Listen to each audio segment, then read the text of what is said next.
You're, Red light come. you're working. I just project. From my night around. That is like. Oh, you do. Does anybody have any chewing gum? Okay.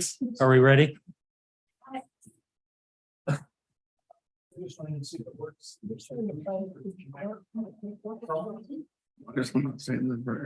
Okay. We opened our city council meeting tonight and then moved quickly into our closed session. And we've adjourned from there and now we're back into our open city council meeting. So we appreciate your patience and welcome you here. We'll begin with a pledge of allegiance from Councilman Halverson and then I'll offer a prayer. Please stand.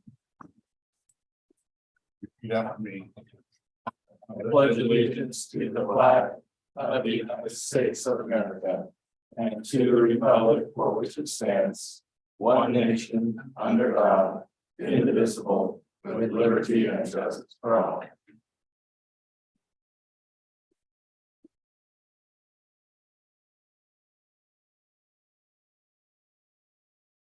Our Heavenly Father, as we begin this council meeting this evening, we thank you for this opportunity we have as a community to be able to meet under these circumstances. We're thankful for the freedoms in which we enjoy.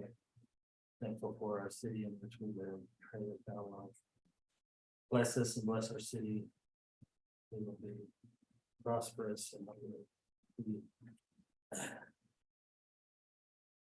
watched over all times. We're thankful for the opportunity that's been given to us to serve and pray that as we discuss the issues this evening, that we might be guided in the thoughts and comments that we make, and that we will be able to perform our tasks well and be able to meet the needs of our community. We're thankful for our military, for our emergency people that provide the services that they do for us, and pray that thou bless them and protect them. And pray for like guidance now in this meeting, and this we say in the name of Jesus Christ, amen. Okay, we will begin with our public comments. If you've got some comments, we'd ask that you come up to the microphone and state your name and your city. And we'll be open for comments at this time.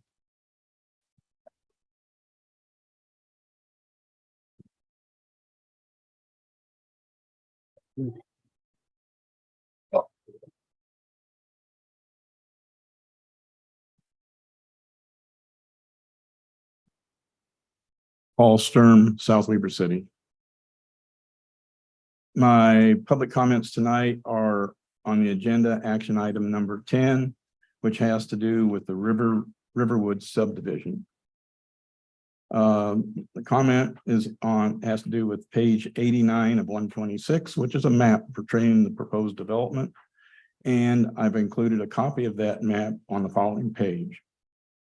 I have questions on the implementation of this project with respect to the timing of the phases. It says phases and nothing else is shown. The city council is being asked to approve resolution 23-31 with 56 building lots without said information. Of concern is that as presented, I believe this 56 lot development is in violation of city code regarding the number of lots permitted without a second exit. I believe the appropriate number is 30 or 32. The map shown on page 89 shows a tentative connection to Harper Way, but no definitive connection, nor the timing of said connection. This connection must be made prior to the number of lots exceeding city code. And that is the text from there. The second page shows the layout of the lots of the 56 lots and shows Harper Way, and it's a dotted line, not a solid line. And I have concern of it exceeding what the current city code is, like we've had on other developments. Thanks, Paul. Thank you, Paul. Thank you, Paul. Any other comments?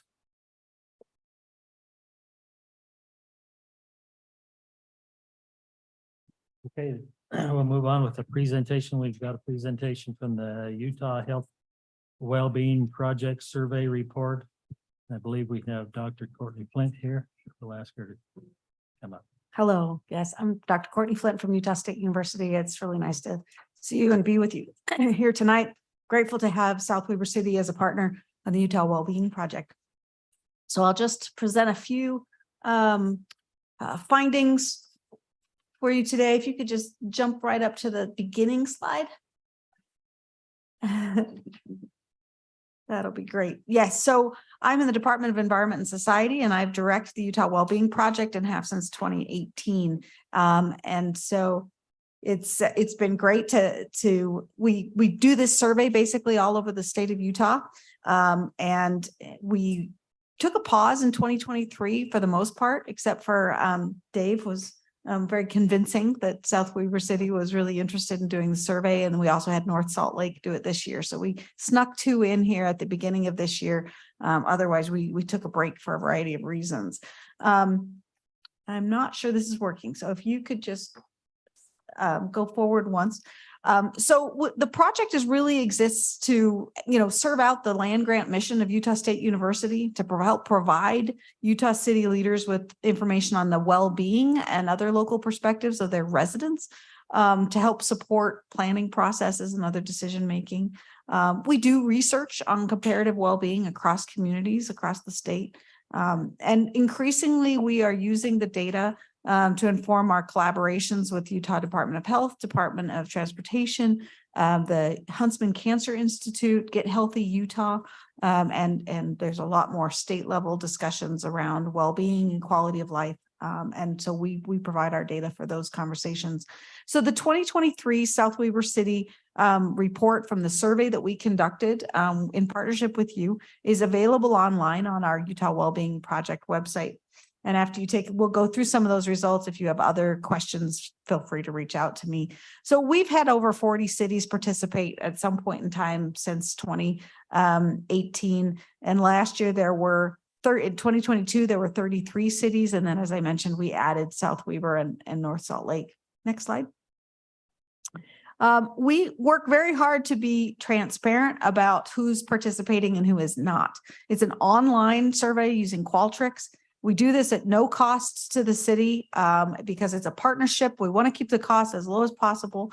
And we partner with the cities to do the recruitment and the advertising for the survey.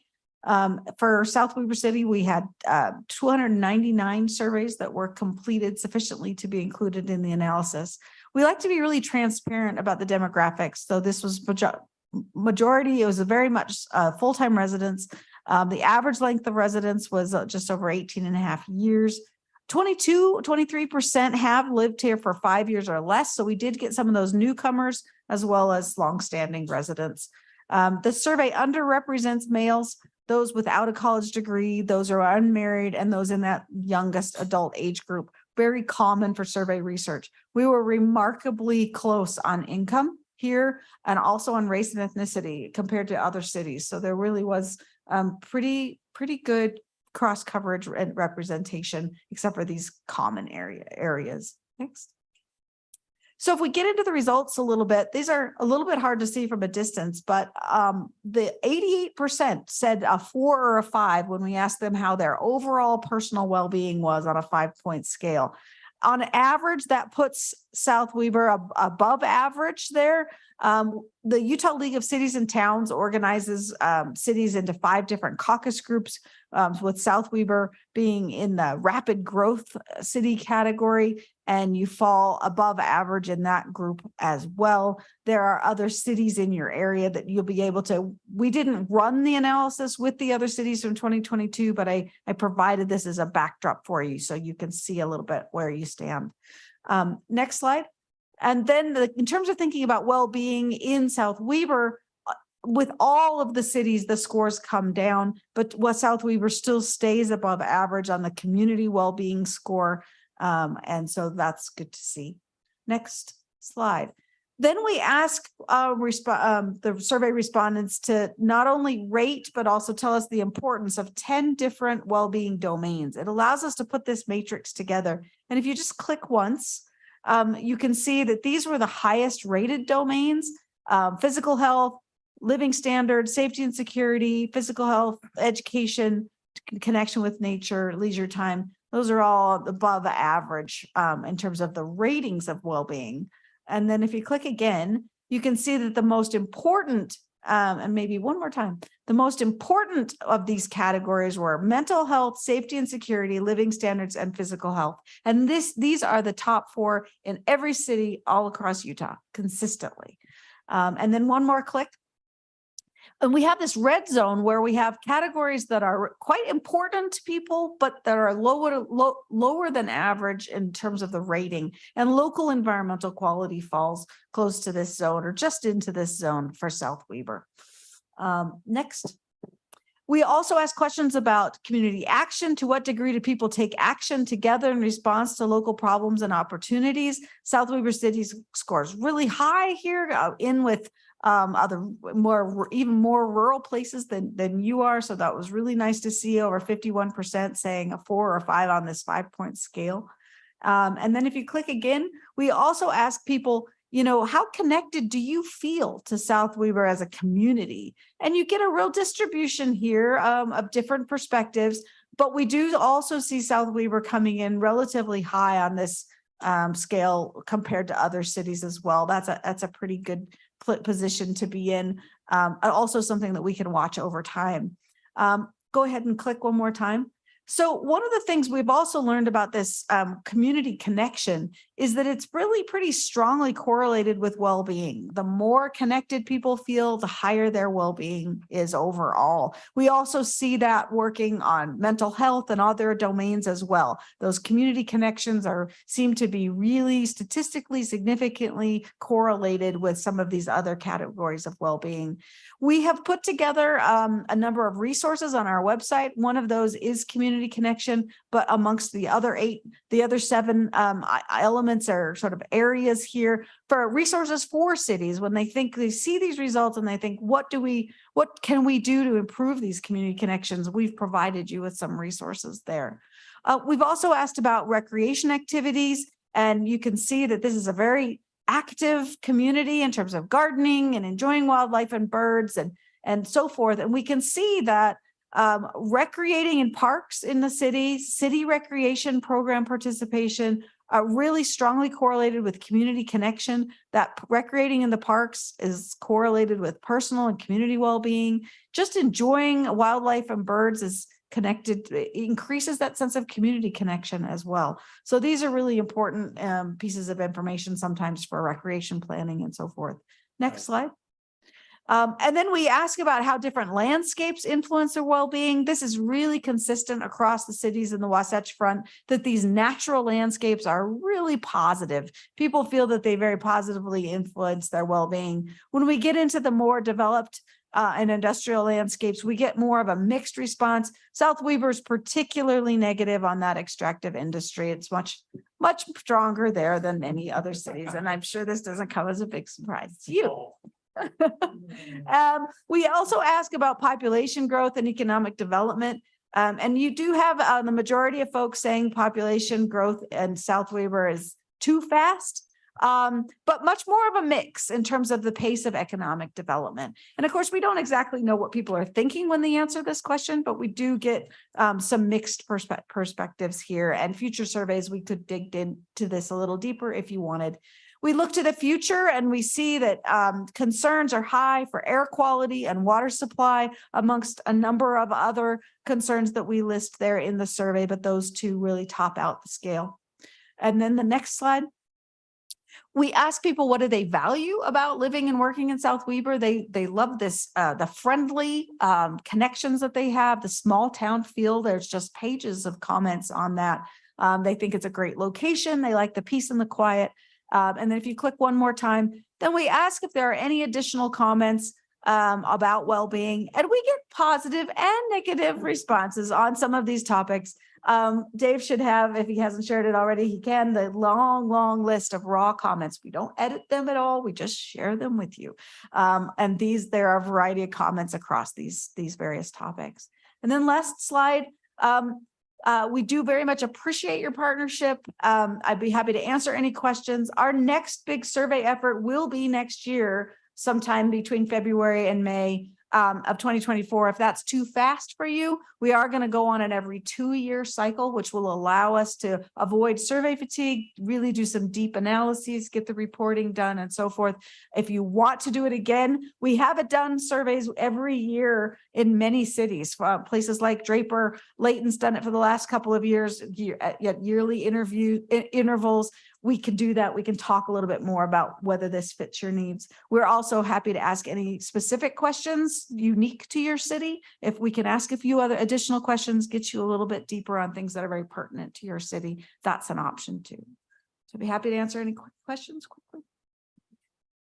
Any questions? We sure appreciate you, Dr. Flynn, and everything that you've done, and this is very interesting. Thanks very much for coming into our city and helping us with this. You're very welcome. In the future, we want to do a little bit better job of maybe partnering with cities to do some more kind of more rigorous sampling, so that we actually, if we can work with you to get a list of residents, we can actually randomly sample those, which gives us a little more of a scientific study. Even though you did really well on representation across the board, we can be kind of testing those things in the future if you'd like.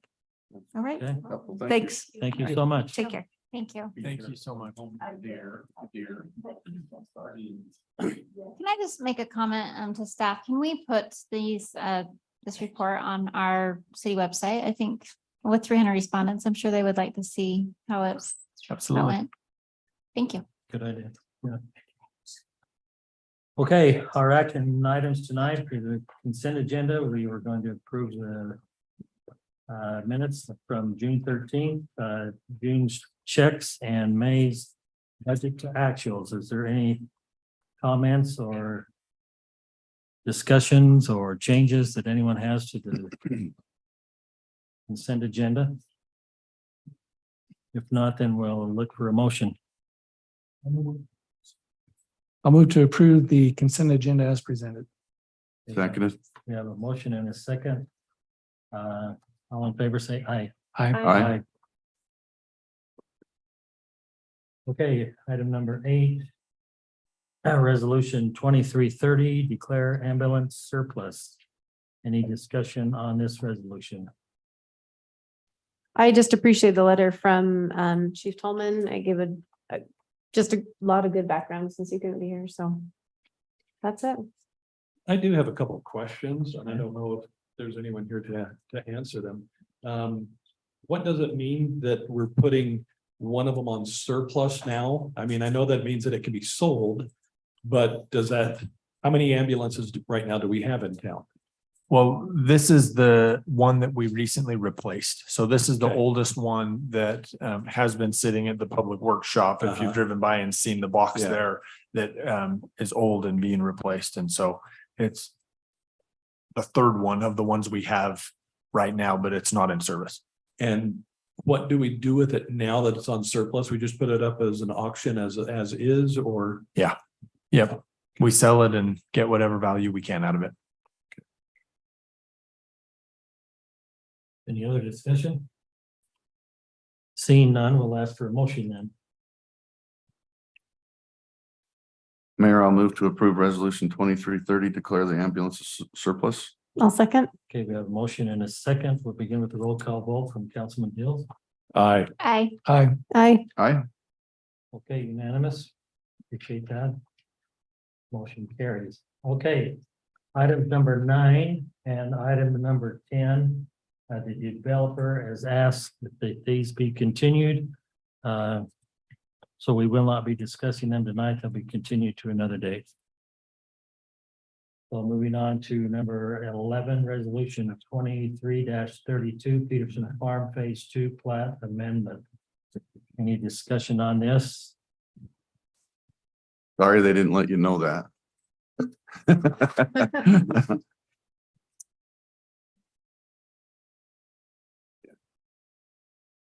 need a motion by chance, you know? To continue it. To continue? Mayor, I make a motion, we continue ordinance 2023-10, rezone of 0.546 acres from agricultural to residential low moderate for Riverwood subdivision located at 75 West South Weaver Drive. You want to do number 10? Do number 10. And the mayor, at the same time, continue resolution 23-31 Riverwood final plat. A Okay. second. Have a motion and a second. We'll begin with Councilman Halverson. Aye. Aye. Aye. Aye. Aye. Okay. Thank you. Now we'll do resolution number 2332 Peterson Farm Phase 2 plat amendment. Any discussions on this? Tim, have you got any you'd like to say, or we good? I think we're good. Pretty simple. Yeah, I think it's fairly simple. We have a secondary storm drain that runs from one of our lots down an easement between two other lots. And we're also amending the plat to allow the sewer line for that one lot and the culinary water to go down that same easement. And basically, it avoids us boring into South Weaver Drive. So I can't see on the map where we're talking. I can explain. Isn't It- that on lot 205? It goes between lot 204 and 205. Yeah. And it's coming from 208. I know it's not that critical. I just didn't. Yep, that's where, that's the change. Mayor, I make a motion, we approve resolution 23-32 Peterson Farms Phase 2 plat amendment. I'll second. Okay, we have a motion and a second. We'll begin with a roll call vote from Councilman Deals. Aye. Aye. Aye. Aye. Aye. Okay, unanimous. Thank you. Motion passes. No tears, Tim, or anything? Come on, man. I lost. Okay, item number 12, Central Weaver Sewer Improvement District tax increase. Being on the board there, I've been asked to read this statement, so bear with me and see if we can get through this. Central Weaver Sewer Improvement District is proposing to consider to increase its property tax revenue. This Central Weaver Sewer Improvement District tax on a $477,000 residence would increase by the amount of $16 per year. The Central Weaver Sewer Improvement District tax on a $477,000 business would increase by $29.09 per year. If the proposed budget is approved by Central Weaver Sewer Improvement District, would increase its property tax budget revenue by 12.87% above last year's property tax budget revenue, excluding eligible new growth. All concerned citizens or legislative entity representatives are invited to a public hearing on this tax increase. Public hearing will be held August the 14th, 2023 at 6 p.m. at the Administration Building on Pioneer Road in Marriott, Sladeville. Anyone that would like to attend that. So, Can I just ask a question on that? Is that for maintenance of the current system, or is that for the projected growth in Western Weaver County? so what that is, there was a memo that they sent out with that in the packet that kind of described where the district sits. And the comparison they took and compared, I can't remember how many, 16 other municipalities that are our size. And in the calculations or the comparisons, you can see that the Central Weaver's is way below the average that other municipalities are. So they're very prudent on the way that they spend their money, what they're doing. But yes, the increase is for a couple of things. It is for upsizing everything because of the growth that is taking place in the district. And with inflation costs and that are going up, and it gives an example here. Chlorine for this system has increased 187%, 184%, excuse me, since June of 2021.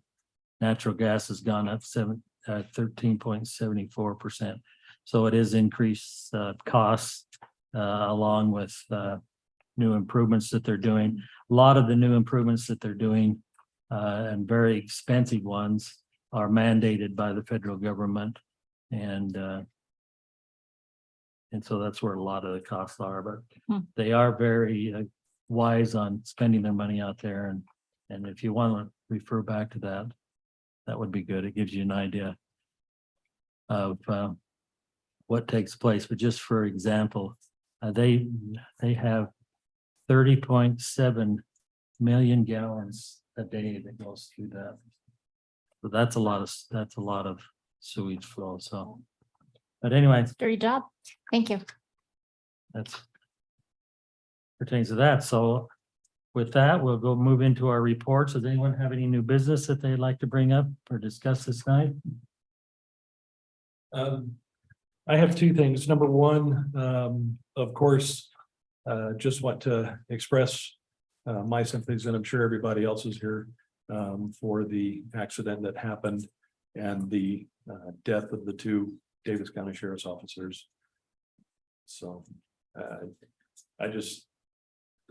it's sad to see something like that happen, especially to those that serve our community and put their life at risk all the time. Yeah, just wanted Yeah. to. Appreciate you mentioning that. We all feel about that. The other one is just, is there any way we can check with Tolman and find out when we can expect the increase in fire danger? From what I've been listening to, since we've had such a wet season, that causes all the grasses to grow, and all of the grasses are about ready to die off, and means we're going to have a whole lot of kindling all around. So I didn't know when they were going to start their controlled burns and a few other things. I'd just be interested in that. So that was it. Anyone else with new business? If not, we'll go into council reports. We'll start with Blair tonight. Do you want to start with that? I have nothing to report, Mayor. Okay, I knew it. That's why I chose you first. See if everybody else follows. I do have something to Okay. report, Mayor. Okay, so the Municipal Utility Committee met just yesterday. We reviewed our RFP, so request for proposals for the Public Works Building. We opened it for bids today. Not open for bids. We Posted it. Posting it. It's a 6-week period. And correct me if I'm saying any of this wrong, the 6-week period. Any interested parties can, there's a required meeting in a couple of weeks that we sit down and go over any questions with them. And then they have till August to submit bids. So once they've done that, then the committee will review all of the bidding companies and then rate them on certain criteria. Wonderful. So this meeting that they need to attend, are we posting that on our website, city's website, or is this just through the state? How are they? Currently, it's on Jones' website. Yes, On your, that's where it'll be hosted. It'll also be advertised with the state. The mandatory meeting. I mean, you could add it if you think it would help on the city's website. Yeah. yeah. That's everything, Mayor. Okay. When? Just one quick update on the gravel pit. We met with the gravel pit representatives yesterday in our quarterly meeting and continue to discuss ways to improve things with the water situation better this year. It has been down. There's 2 locations that have been below average for 15 weeks straight. Another one that's been below average for 9 weeks straight. So there are some areas that they have made some significant improvements. There's others though that still need some attention. That's all I have. Maybe? Okay, a couple of different things. We have Country Fair Days coming up, so I signed us up for the parade. Which will be, don't get fooled because it's a little off this year. It's gonna be August 12th would be the day of the parade. And not August 5th. Just don't throw yourself off there. So Blair, are we able to use your trailer and your beautiful truck again? Or unless the mayor wants to use your truck again? whichever. You guys can fight it out later. Ours is better looking. I do have my truck back. Oh, yeah, or you know what, you guys, we'll take some requests for proposals later and Anthony and I will. Yeah. So please set that aside. Let me know if you're able to, or you're not able to attend. I did ask about if they want us to help serve on the Monday evening dinner, and I have not heard back. It sounds like they won't need us, but I'm double checking on that.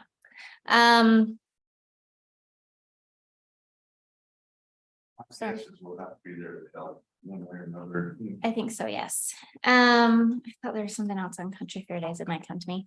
Just a second. Yes. Apparently, we're still just showing the South Weaver City logo. Yeah, the That's cameras what down. we have. Yeah.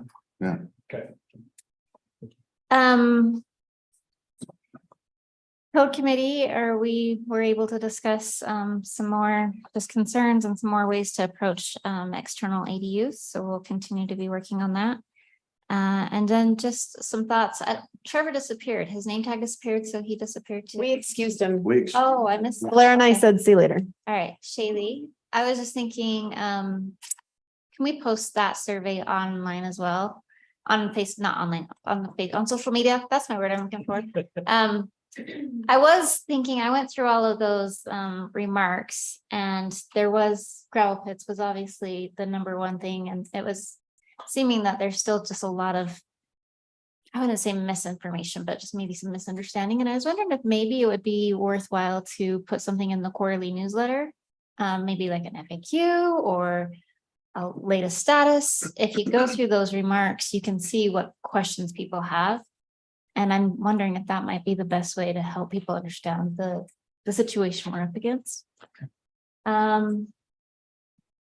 And I cannot remember what that Country Fair Day thing is, but if I remember, I'll come back. Felt. Well, parks wise, last time we met, James Durant came in and represented the HOA and brought up some issues that we have down at that park. We've met with them and kind of looked at where our line of responsibility is versus theirs. It's a little ambiguous down there. So we've taken care of the sprinkler system. We're getting things going. We're trying to get a timeline and some costs for what it will take to actually get the city to be able to control the watering of the city park. But right now we're cooperating with the HOA and they with us, and it's already starting to green up and come back. But there are some areas that wasn't watered for quite a while that we will have to probably reseed or do something up in that area, but things are moving forward on that.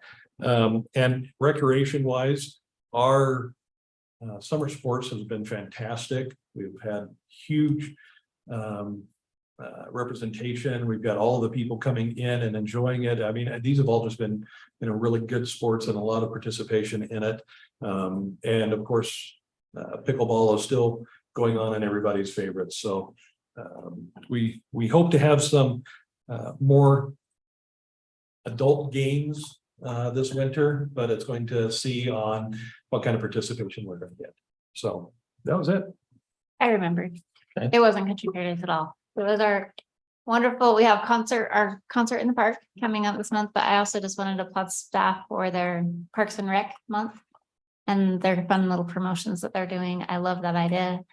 And just thank you for being a proponent of that. It's Yep. fantastic. So thank you. I was gonna bring that up. So. Oh, sorry. No, I just thought of it. So Okay. there was two of us, but yeah, Shaylee, you're doing a great job. We appreciate that. That's going really well. And I had a lot of comments on it. So appreciate all your hard work there. And I love the integration of Bigfoot. It's Mhm. just really fun. You're doing an awesome job. Just wanted to applaud you for your work there. Okay, staff. Well, that's three of us, because I was gonna give her a shout out too with Parks Month, but also to the park staff, right? Who is making the parks look as well as they are this year. There's been a lot of work there. They are From looking our good. full-time staff, we've had a couple of summer helpers. And here and there, we've had Job Corps helping as well, but it's been a good year for parks, generally speaking. And shout out to staff for that. The parking lot here at City Hall, as part of the annual street maintenance project, we included freshening this up. And you will see that work beginning to happen next week. So there will be a couple of preparation days, followed by a paving day. They'll start in the back and then move to the front. And so you'll see that work beginning next week. All I've got. Okay. I think that's it. Woo-hoo. Mayor, Other than our council room, we finally have got everything finished over here and gosh, I might be prejudiced, but I think it looks pretty good. It definitely looks nice. it looks very It's very nice. good. Well done, everyone involved. Very well done. Okay, we'll look for a motion to adjourn then. Mayor, make a motion to adjourn. Okay, we have a second. I'll second. All in favor, say aye. Aye.